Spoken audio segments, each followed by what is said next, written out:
Right, people, so door bars are in. They're a bit of a bugger, to be honest, to get right, as they all have to fit into one another. So right, so we've done that. So these are in. First weld's on. There's still a couple of welds that I'm going to have to get to when it's, well, the jig's out, so I can get to the inside, basically. Can't put the back diagonal in until the jig's out, but I think I want to do a little bit more on this subframe first. So I'm going to make sure it's level. I'm going to make some new stands for the back. I've got to take this subframe off anyway. Finish trimming up this back end and fully weld. And one other thing I've just noticed, I've had my fire on, just ticking over. Just tucked a bit of wood in it to get it ripping a bit more, because it was just ticking over. And whilst I weld, I have my extractor fan on. Now, because the fire was only ticking over, it didn't have a lot of draw. And what I didn't notice when I was welding is that my extractor fan was creating more draw. So instead of the smoke going up the chimney, the extractor fan was pulling it into the garage. So it got a bit foggy. So now I know when I've got the extractor fan on, I've got to have the fire ripping a bit more, so I'll get more flow going up the chimney, not pulling in the garage. Note to self. Right then, we got to do some work on this. I'll tell you, actually, I've got to finish this first, because I only got a couple of tacks in it, and then I need some more gas. So we'll do a bit more on that first, shall we? So I'll just clean them up a touch.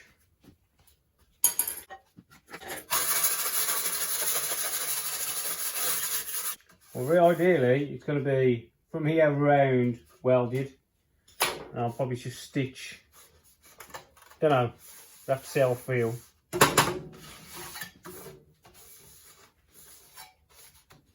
Let's drag the old welder over as well, shall we? I'm using a new gas as well. Normally I use 15% mixed gas, but this one's 5% mixed gas. So it burns a little bit hotter. That's the wrong earth clamp. That's a TIG welding earth clamp. Right, let's get some more tacks on that. This needs to be pulled in.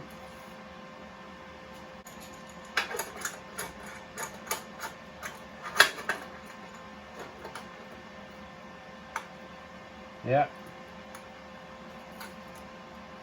I'm going to put some tack in there.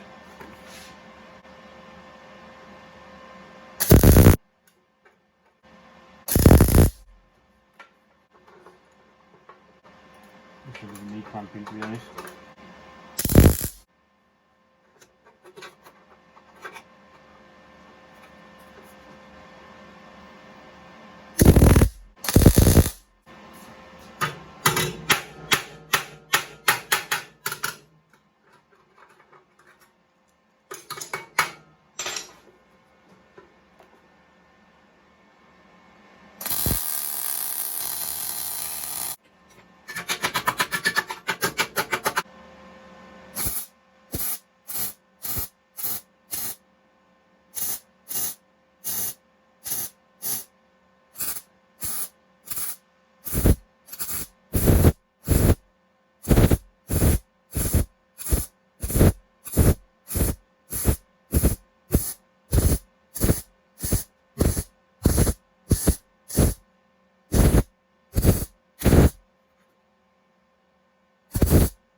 Right then, I've had a bit of a clean up. So this is where we are now.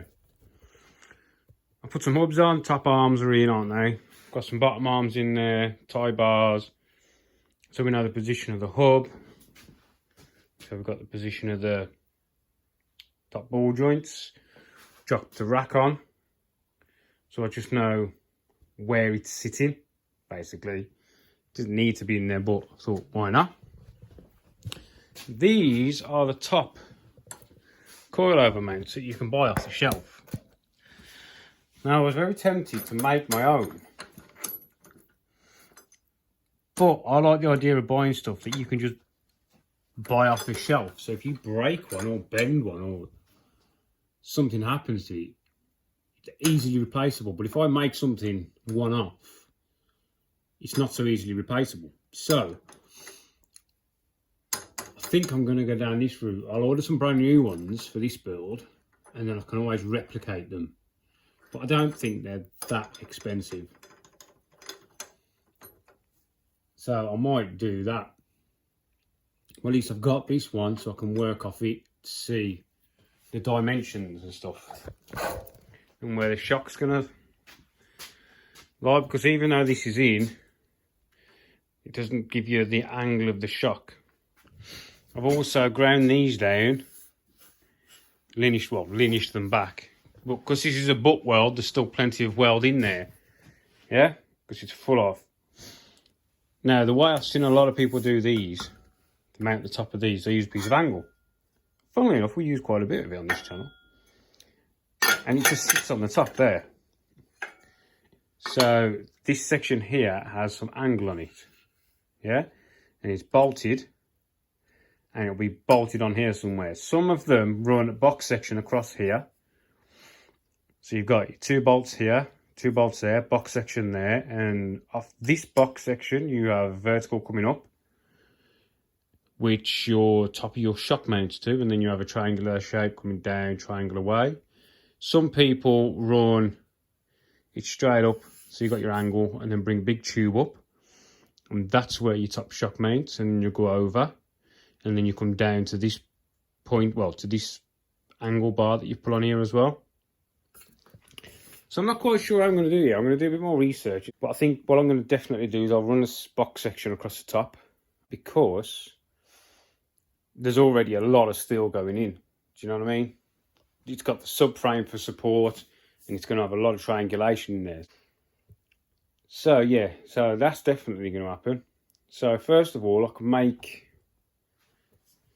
these brackets. This is simply just going to be whatever space we've got there, use all of it, and then we'll make them long for now. So we'll make 2 of them, and then we work from there.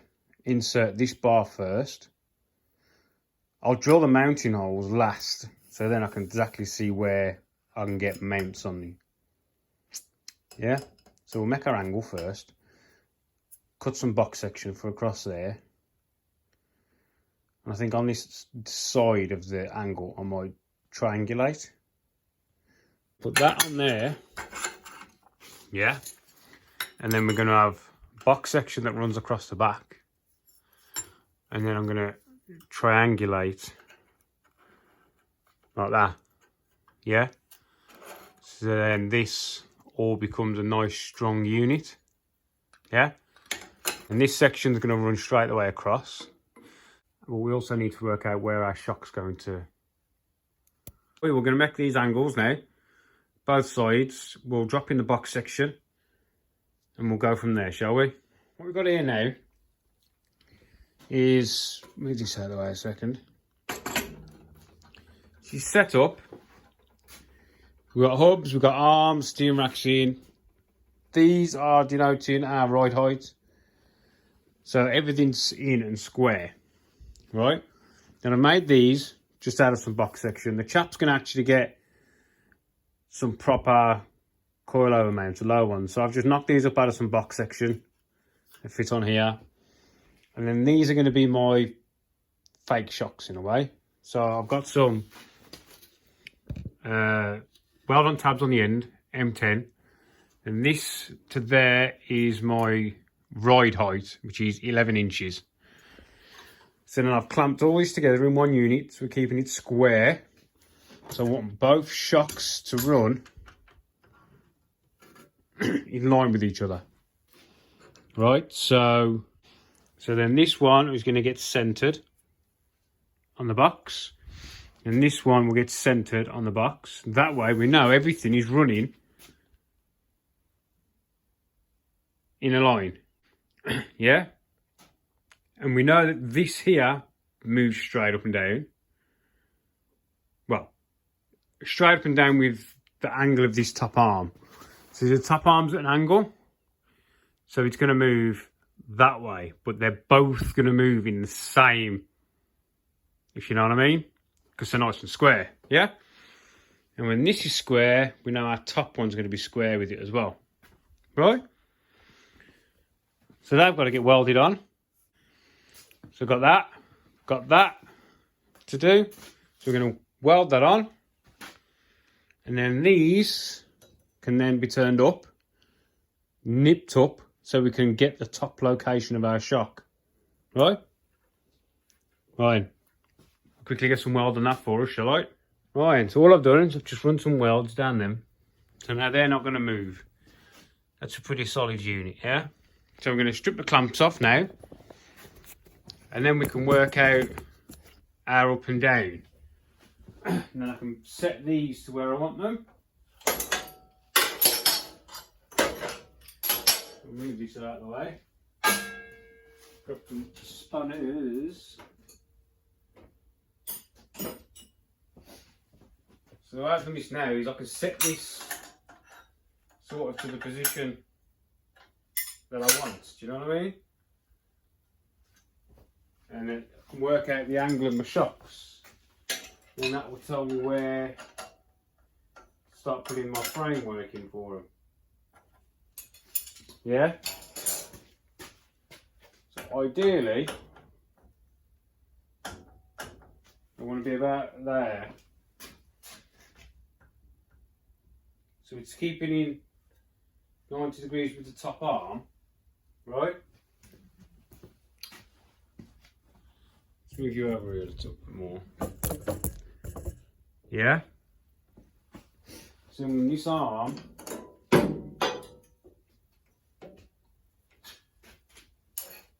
just right there. So basically, if that's still, I want to make sure it's got a flow for the arm, yeah? But you don't want this to be like that, because it's moving in, not up. So you need the shock where this is moving, it's compressing the shock absorber itself. Yeah? Not turning the shock absorber in. Which is why I'm going to try and keep it at a degree of that. Maybe a bit more. So when it gets to up there, it's not.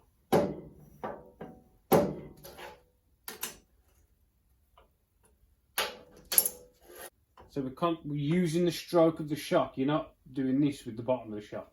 If you're doing that, you're not using the shock to its capability. Full capabilities. And then from here, then we can work out the backdrop and the A-frame set up for the back of it. And then we've got one coming down here. Then we're going to work out where our backs are going to go, our back supports. So I've ordered the shocks today. So this is just to get me in a bit of an idea, if you know what I mean. I think that's not a bad position.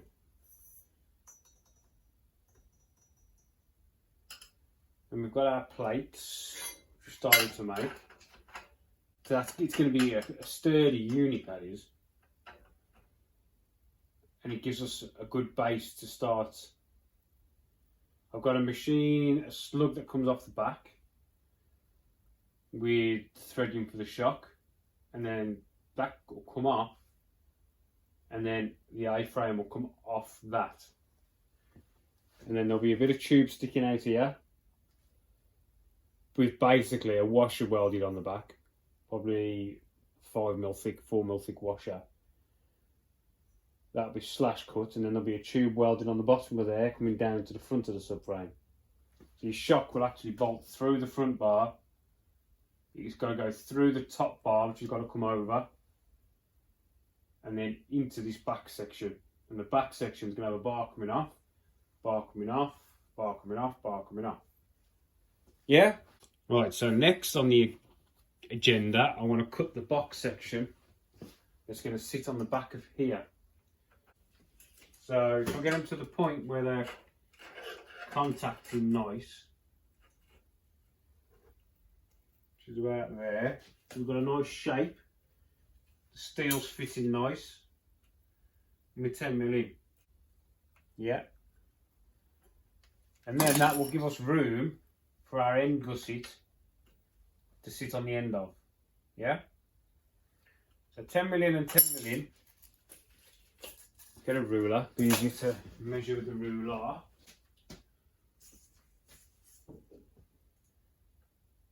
Drop that on the edge of there.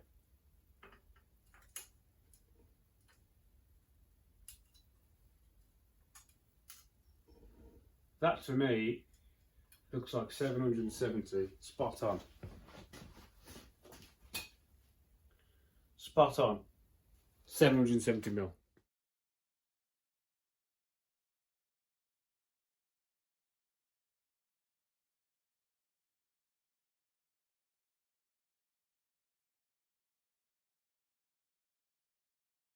Right, I jotted some weld down there. So we cut that at 770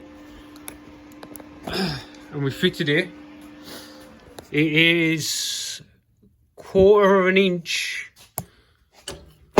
back from this face, set back 1/4 of an inch, just so we can get a nice little bead on there, so we're not having to butt it. We are 100mm from this face to there, down on this side, and I've got a 1/4 of an inch step over on the back.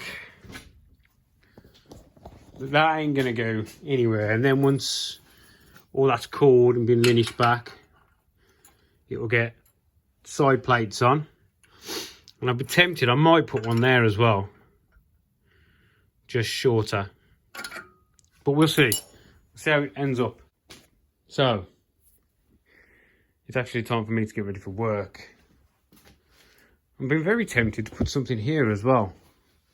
So it sits on top of the subframe here, just a 90 degree, welded on so it sits up against this, just for a bit of extra support. I mean, you ain't gonna move that anyway, but it's an option. It is an option. Yes, that's where we're going off now, because the shocks will be Saturday morning, so we could try just to double check, because my ride height's going to be 11 inches, and we've had the shocks made open is 12.5, which is, that's 13, that one there. Yeah, right, well, I've got to get ready for work because I've got a day job, and this can just stay like this for now. And I might have a chap coming tomorrow to have a look at the booster that's buried under there. See if we can get a new home for him. Right then, thanks for watching. See you later.